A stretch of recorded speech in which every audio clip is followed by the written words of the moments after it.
ಇಂದೇ ಡೌನ್ಲೋಡ್ ಮಾಡಿ ಮತ್ತು ನಿಮ್ಮ ನೆಚ್ಚಿನ ಶೋಗಳನ್ನು ಆನಂದಿಸಿ. ನರಸಿಂಹ, ಲಲಿತನ ಕಾರ್ಯದ್ದು ಎಲ್ರಿಗೂ ಕಾರ್ಡ್ ಕೊಟ್ಟು ಬಂದ್ಯಾನೋ? ನಮ್ಮವ್ರು ಎಲ್ರಿಗೂ ಕಾರ್ಡ್ ಕೊಟ್ಟಿದ್ದೀನಪ್ಪ. ತುಂಬ ಬೇಕಾದವ್ರಿಗೆ ಕಾರ್ಡ್ ಕೊಟ್ಟು ಫೋನ್ ಮಾಡಿ ಬರೋಕ್ಕೆ ಹೇಳಿದ್ದೀನಿ. ಅಲ್ಲ ಕಣೋ, ಎಲ್ರಿಗೂ ಕರೆದೆ ಅಂತ್ಯ, ಬೇಕಾದವ್ರಿಗೆ ಫೋನ್ ಮಾಡಿದ್ದೀನಿ ಅಂತ್ಯ. ಲಕ್ಷ್ಮಿಗೆ ಕರೆದೇನೋ? ಲಕ್ಷ್ಮಿನ ಕಂಡ್ರೆ ಲಲಿತಿಂಗೆ ಪ್ರಾಣ ಕಣೋ. ಲಕ್ಷ್ಮಿ ಇಲ್ಲದೆ ಪೂಜೆ ಮಾಡಿದ್ರೆ ಲಲಿತನ ಆತ್ಮಕ್ಕೆ ಶಾಂತಿ ಹೇಗೋ ಸಿಗುತ್ತೆ?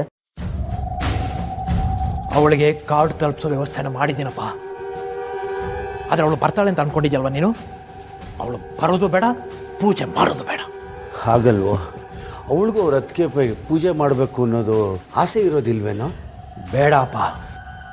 ನನ್ನ ಲಲಿತಾ ಇಷ್ಟು ವರ್ಷ ನನ್ನ ಹೆಜ್ಜೆ ಮೇಲೆ ಹೆಜ್ಜೆ ಇಟ್ಕೊಂಡು ಬದುಕು ನಡೆಸ್ಕೊಳ್ತಾ ಬಂದ್ಲು. ನನ್ನನ್ನು ತುಂಬ ಚೆನ್ನಾಗಿ ಅರ್ಥ ಮಾಡ್ಕೊಂಡಿದ್ಲು. ಕಷ್ಟ ಸುಖ ಎಲ್ಲದರಲ್ಲೂ ಜೊತೆ ಹಾಕಿದ್ಲು. ಎಲ್ಲ ಪರಿಸ್ಥಿತಿಯಲ್ಲೂ ನನ್ನ ಮನಸ್ಥಿತಿ ಹೇಗಿರುತ್ತೆ ಅಂತ ಅರ್ಥ ಮಾಡ್ಕೊಂಡಿದ್ಲು. ಈಗ ನಾನು ಅವಳನ್ನ ಕರೆದೇ ಹೋದರೂ ಯಾಕೆ ಕರೆದಿಲ್ಲ ಅಂತ ಅರ್ಥ ಮಾಡ್ಕೊಳ್ತಾಳೆ. ಅಪ್ಪ, ಲಲಿತನ ಕಳ್ಕೊಂಡು ತುಂಬ ನೋವಲ್ಲಿದ್ದೀನಿ ನಾನು. ಲಕ್ಷ್ಮಿ ಏನಾದರೂ ಈ ಮನೆಗೆ ಬಂದರೆ ನನ್ನ ಜೀವನ ಹೋಗುತ್ತೆ. ಎಂಥ ಮಾತು ಅಂತ ಆಡ್ತೀಯ ನರಸಿಂಹ? ಹೌದಪ್ಪ, ನನಗೆ ಪ್ರಾಣಕ್ಕಿಂತ ಮಾನ ಮುಖ್ಯ. ಆ ಮಾನನೇ ಹೋದ್ಮೇಲೆ ಬದುಕಿ ಏನು ಪ್ರಯೋಜನ? ಅವತ್ತೇ ಅವಳು ಬಂದಾಗ ಊರಿನ ಜನ ಬಾಯಿ ಬಂದಾಗ ಮಾತಾಡಿದ್ದಾರೆ. ಈಗ ನಾನೇ ಕರೆದ್ರೆ ಆಡ್ಕೊಳ್ಳೋರ ಬಾಯಿಗೆ ಆಹಾರ ಆಗ್ಬಿಡ್ತೀವಿ. ಅದು ನನಗಿಷ್ಟ ಇಲ್ಲ ಅಪ್ಪ. ನೋಡಿ, ನೀವು ಪದೇ ಪದೇ ಅವಳ ವಿಷಯ ಮಾತಾಡ್ಬಿಡಿ.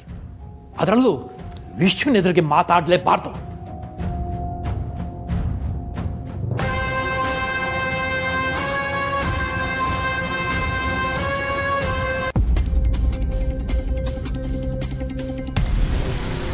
ಏ ವೀಣಾ, ಏನು ಇನ್ನೂ ಇಲ್ಲೇ ಕೂತಿದ್ಯಾ?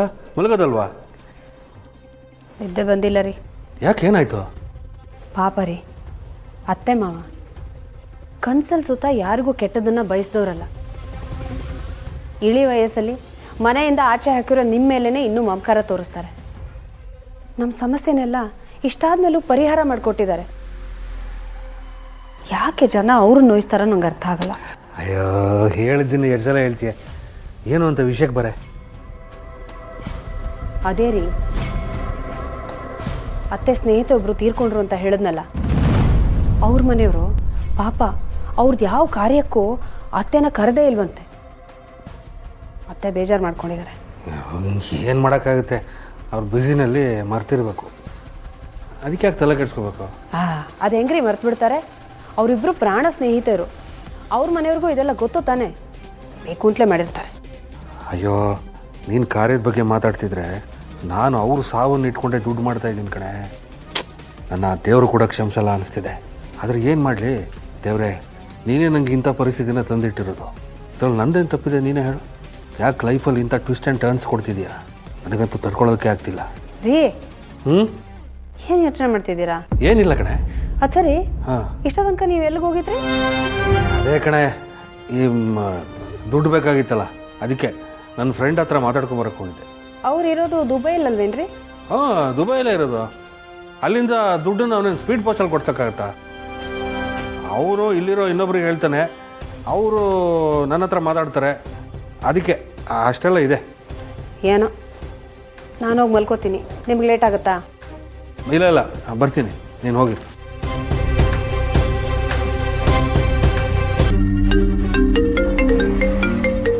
ಯಾಕೆ ಇವಾಗ ಫೋನ್ ಮಾಡ್ತಾ ಇದ್ದಾನೆ? ಮತ್ತೆ ದುಡ್ಡು ಕೇಳ್ತಾನ? ಹಲೋ. ಏನು ಸರ್, ಮಲಗಿದ್ರಾ? ಡಿಸ್ಟರ್ಬ್ ಮಾಡೋದನ್ನ? ಫೋನ್ ಮಾಡಿರೋದೇ ಡಿಸ್ಟರ್ಬ್ ಮಾಡೋದಕ್ಕೆ, ಮತ್ತು ಇದನ್ನು ಕೇಳೋದೇನು? ಏನು ವಿಷಯ ಹೇಳು. ಕೋಪ ಮಾಡ್ಕೋಬೇಡಿ ಸರ್, ಆರೋಗ್ಯಕ್ಕೆ ಒಳ್ಳೆಯದಲ್ಲ. ನನ್ನ ಆರೋಗ್ಯದ ಬಗ್ಗೆ ನೀನು ಯಾವ ಕಾಳಜಿನೂ ವಹಿಸಬೇಕಾಗಿಲ್ಲ. ವಿಷಯ ಏನು ನೇರವಾಗಿ ಹೇಳು. ಮತ್ತೆ ಗ್ರೌಂಡಿಗೆ ಬರ್ತಿದ್ದೀವಿ ಅಂದರೆ ಆಟ ಆಡೋದಕ್ಕೆ ಅಲ್ವ ಸರ್? ನನಗೆ ಸ್ವಲ್ಪ ದುಡ್ಡು ಬೇಕಾಗಿತ್ತು.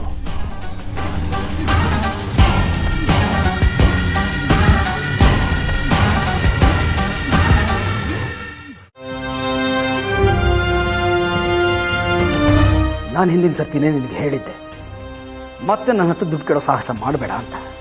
ಮತ್ತೆ ಈ ಜಯಂತನ ಬ್ಲ್ಯಾಕ್ ಮೇಲ್ ಮಾಡೋ ಸಾಹಸ ಮಾಡ್ತಾ ಇದೀಯಾ?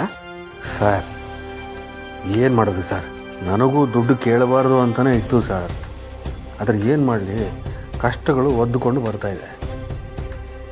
ಹೊಸ ವರ್ಷಕ್ಕೆ ಹಳೆಯ ಚಟಗಳನ್ನ ಬಿಡಬೇಕು ಅಂತ ಅಂದ್ಕೋತೀವಿ.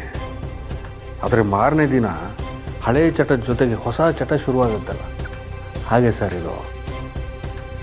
ತಿರುಪತಿ ತಿಮ್ಮಪ್ಪನ ಮೇಲೆ ಆಣೆ ಮಾಡಿ ಹೇಳ್ತೀನಿ, ನನಗೆ 15 ಲಕ್ಷ ಕೊಟ್ಬಿಡಿ, ಇನ್ನು ಯಾವತ್ತೂ ನಿಮ್ಮ ತಂಟೆಗೆ ಬರಲ್ಲ. 15 ದುಡ್ಡಿಗೆ ಬೆಲೆ ಇಲ್ವಾ? ಹಾಗಾದರೆ ಜೀವಕ್ಕೆ ಬೆಲೆ ಇಲ್ವಾ ಸರ್?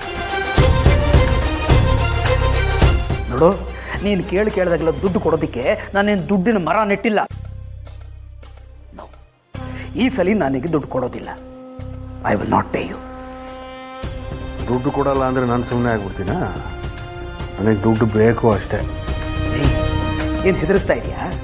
ನನ್ನ ಕೈಗೆ ಸಿಕ್ಕಿದ ದಿನ ನಿನ್ನನ್ನು ನೋಟಿನ ಚಿತ್ರ ಸುಟ್ಟು ಹಾಕ್ಬಿಡ್ತೀನಿ, ಜ್ಞಾಪಕ ಇಟ್ಕೋ.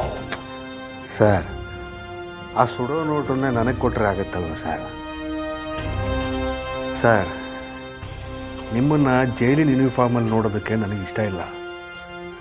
ನೀವು ಯೋಚನೆ ಮಾಡಿ ಸರ್, ನನಗೆ ದುಡ್ಡು ಬೇಕು, ನೀವು ಕೊಡಬೇಕು. ಇಲ್ಲ ಅಂದರೆ ಈಗಲೇ ಹೋಗಿ ಪೊಲೀಸ್ನವ್ರಿಗೆ ಹೇಳ್ಬಿಡ್ತೀನಿ. ನೋಡು, ನನ್ನ ಹತ್ರ ಆಟ ಆಡಬೇಡ. ಸರ್, ನಾನೀಗ ಆಟ ಆಡೋ ಮೂಡಲ್ಲಿಲ್ಲ ಸರ್. ಒಂದು ಸಲ ದುಡ್ಡು ಕೊಟ್ಬಿಡಿ ಸರ್, ಇನ್ನು ಯಾವತ್ತೂ ನಿಮ್ಮನ್ನು ದುಡ್ಡು ಕೇಳಲ್ಲ. ಹಿಂದಿನ ಸರ್ತಿನೂ ಹೀಗೆ ಹೇಳಿದೆ, ಈ ಒಂದ್ಸಲಿ ದುಡ್ಡು ಕೊಡಿ ಮತ್ತೆ ಕೇಳೋದಿಲ್ಲ ಅಂತ. ಈಗ ಮತ್ತೆ ಫೋನ್ ಮಾಡಿ ಕೇಳ್ತಾ ಇದೆಯಲ್ಲ, ಹೇಗೆ ನಂಬೋದು ನಿನ್ನ?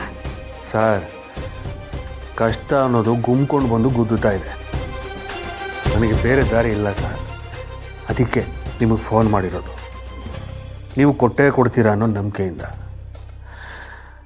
ನೀವು ಯೋಚನೆ ಮಾಡಿ ಸರ್, ನಾಳೆ ಬೆಳಿಗ್ಗೆ ನಿಮ್ಗೆ ಫೋನ್ ಮಾಡ್ತೀನಿ. ಹಲೋ ಹಲೋ,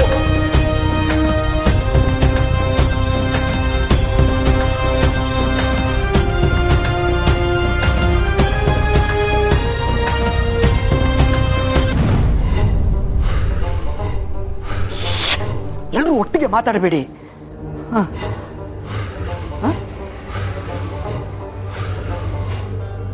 ಹೌದು, ಹಿಂದಿನ ಸರ್ತಿ ಅವನು ಎವಿಡೆನ್ಸ್ ಎಲ್ಲ ನನಗೆ ಕೊಟ್ಟಿದ್ದೀನಿ ಅಂತ ಹೇಳಿದ್ದ, ಮತ್ತೆ ಬ್ಲ್ಯಾಕ್ ಮೇಲ್ ಮಾಡ್ತಾ ಇದ್ದಾನೆ.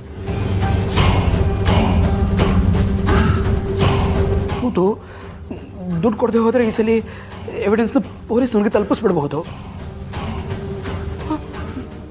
ನರಸಿಂಹಗೂ ತಲುಪಿಸ್ಬೋದು. ಏನು ಮಾಡಲಿ ಇವಾಗ? ಏನು ಮಾಡಲಿ?